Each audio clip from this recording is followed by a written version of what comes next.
The ride takes guests through the Kasvapan. The ride takes you down a river.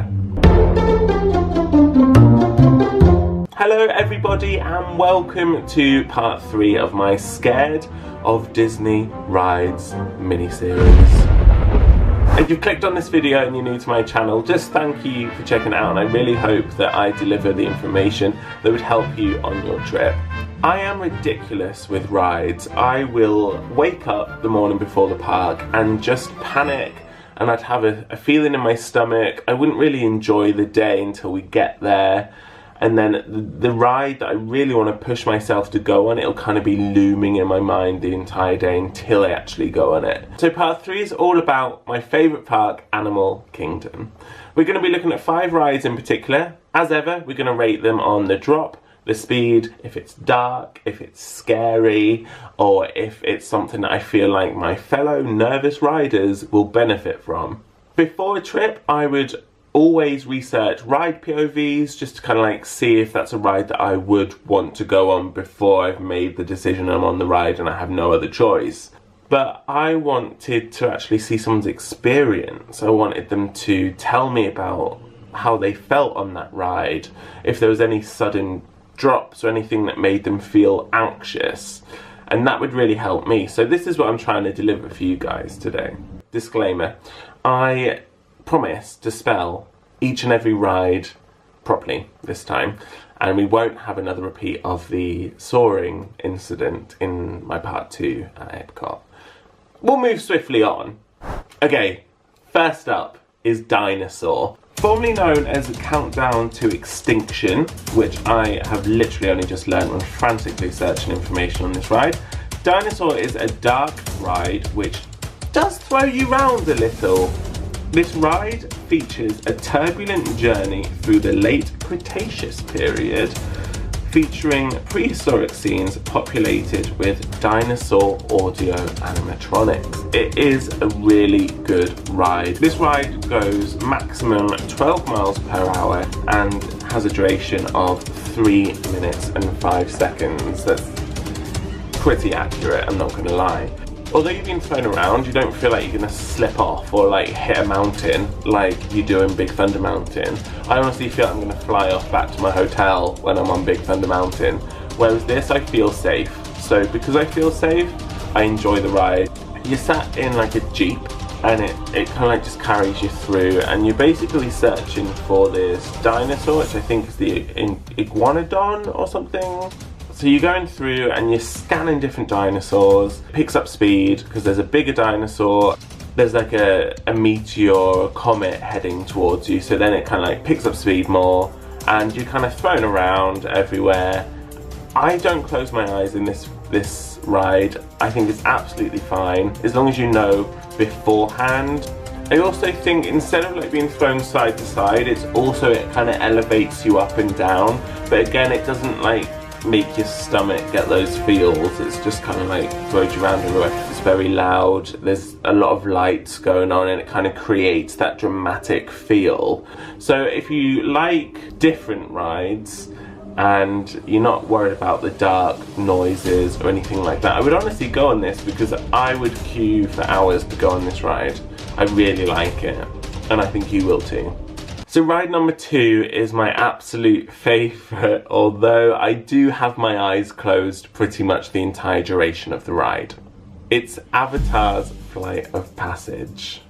So Avatar's Flight of Passage is a 3D flying simulator attraction within Pandora, the world of Avatar. Set in the Avatar universe, the attraction allows guests to take flight on a native mountain banshee and soar across the landscape of Pandora. A possible warning on this ride is motion sickness, fear of heights, which basically I have all of those and I still go on it. Obviously as an organisation they have to give out these warnings. The duration of this ride is 4.5 minutes. Now I honestly can't stress enough how anxious I was for this ride. We fast passed it the first time, which is great because it was 10 minutes and the actual queue was like 2 hours long at that point.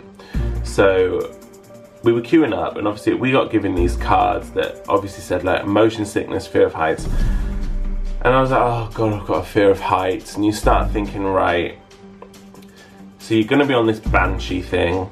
Does the banshee actually, you start to think really strange things in your imagination. Does the banshee actually like fly off? Does the whole theatre floor kind of like drop, push you forward, and you're like swinging around everywhere? But as I got on this ride, and we opened the door, and we'd done the pre-show, and I was really excited, and I heard the warning about fear of heights and everything. So I spoke to the woman, and I was like, just to let you know, I do have a fear of heights. She was like, it's absolutely fine. She assured me that it was fine. Basically, this big simulator, it's very, very lifelike for me. And you're wearing your glasses as well for the 3D effect, and the screen opens, you see Pandora. It's just there, and I can remember straight away, it kind of took my breath away, because one, it was just so amazing to see with the quality, but two, because it felt so real. I felt like I was there. Probably the first time I went on this, my eyes were closed 50% of the time. So I'm hoping next time, in 6 months' time when we go again, I'll probably be able to watch the whole thing. I wouldn't say you get motion sickness too much, because again, like I said in part 1 and part 2, with anything like this that's a simulator, you can always just take yourself away from it and just close your eyes. The movement and the screen movement that creates motion sickness, I think, so just close your eyes and then open it when you feel okay again. I'm not speaking for everybody, because obviously everybody's different and has different methods of coping, but I don't think that should stop you on a ride like this, because just close your eyes. If I'm wrong, just comment please, but that's my experience. Number 3 is Kali River Rapids. I love this ride. I love anything with water. Well, this is going to one extreme to another, because I didn't like Splash Mountain, but then I did. Yeah, we're taking this elsewhere now. Kali River Rapids was originally named Tiger Rapids Run. Again, I've just read this. I'm not full of bizarre knowledge. I've just read this. It's basically a river rapid ride at Animal Kingdom in the Asia part of the park. The duration is 5 minutes and has a 30-foot drop, which, if you've seen my part 1 and part 2, you'll know that we can absolutely handle this. Just, you barely notice it. You're like, oh, have we moved? Have we gone down? You don't know. It's when it gets to like 39, 40 feet, that's when I have to start realising, hold on, cry, and have my eyes closed. So, my experience on this, again I was quite nervous. Shocker. When you're queuing, you can see a massive like 90-foot climb.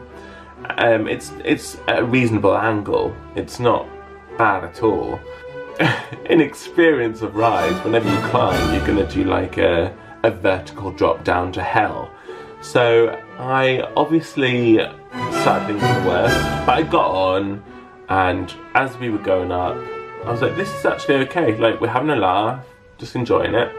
And then as you get to the top, this is spoilers by the way, if you don't know, just forward. You get to the top, and you basically just slowly pushes you into the water. Then you kind of go down, you go round, and then you see the drop. And the raft does spin, so whether you go backwards, sideways, forwards, it really is just random. The first time I went on it, I was like, I really don't want to go backwards.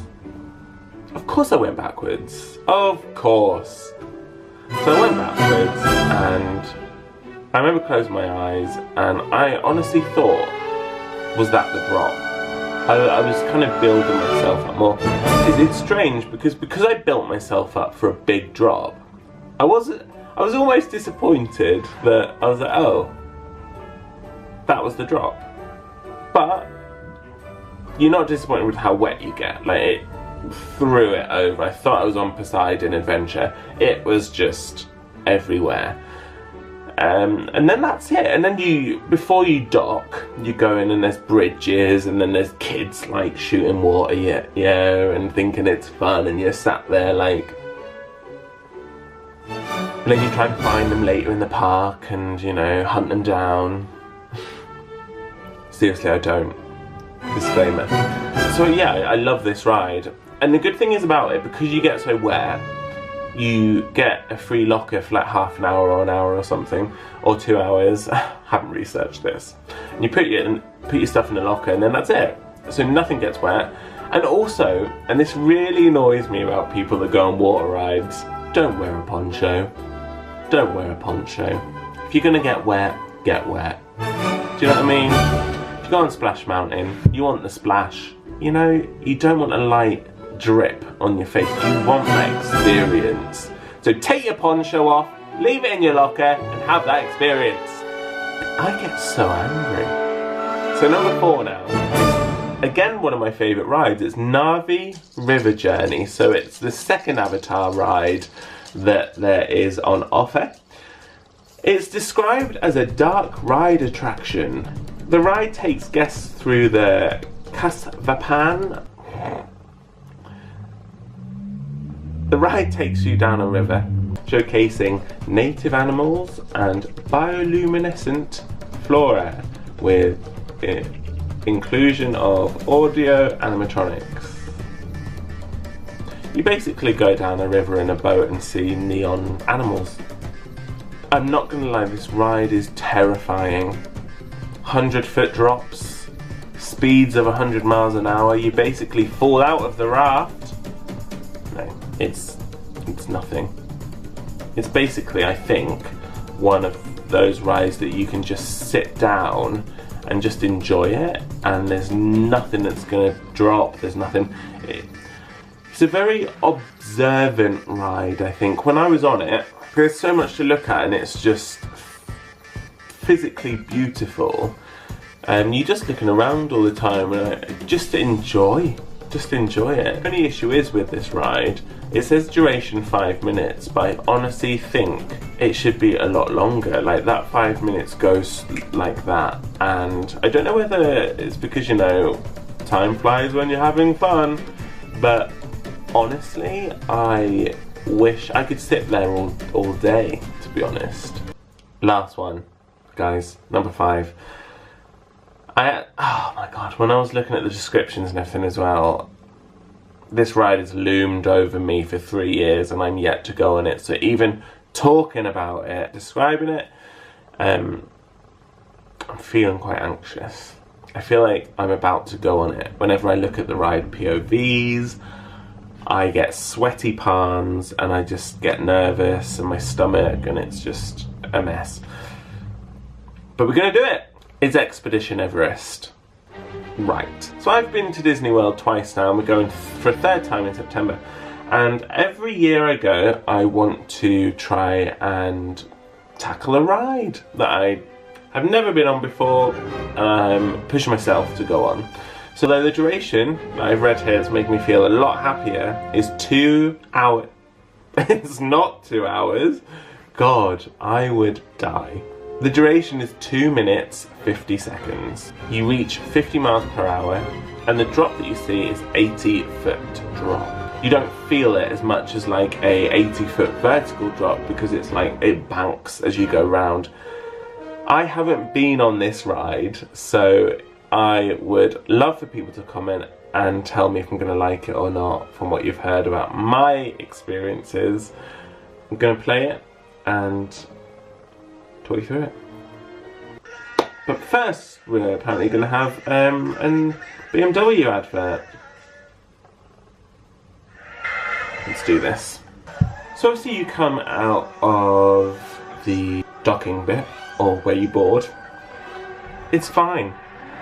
This looks like the most perfect ride. You know, you're going quite slow, small climb, not even enough to be listed as a climb, really.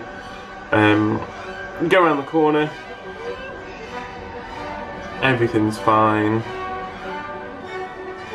really smooth. Now at this point, my perfect ride, absolute perfect ride. You're enjoying it, you're gonna, oh my god, what is that? Now I think this is the 120-foot climb, I think. Been trying to research, and look at it. and it's when my heart's going out.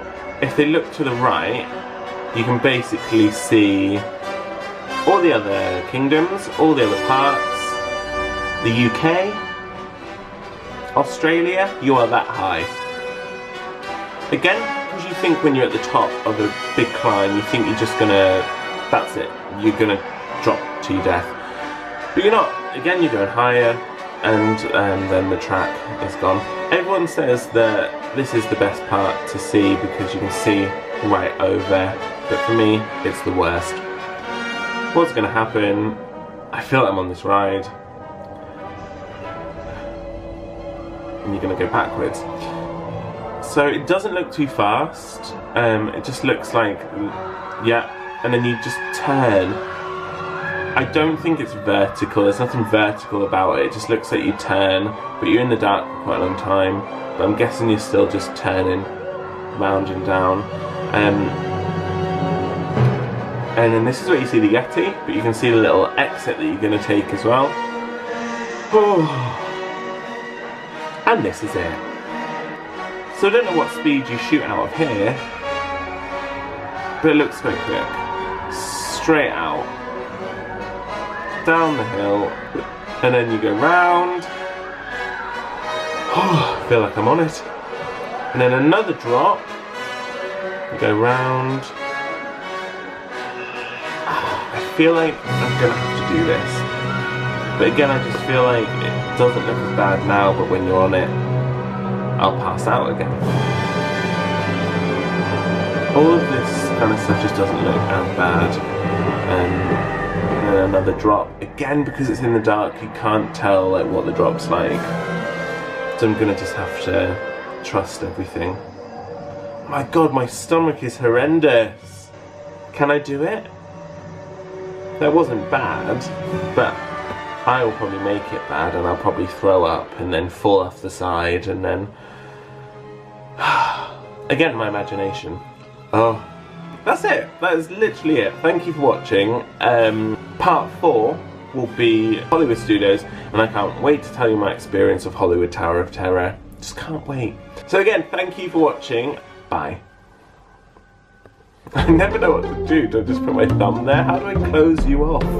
How do I say bye? I'll see you another time.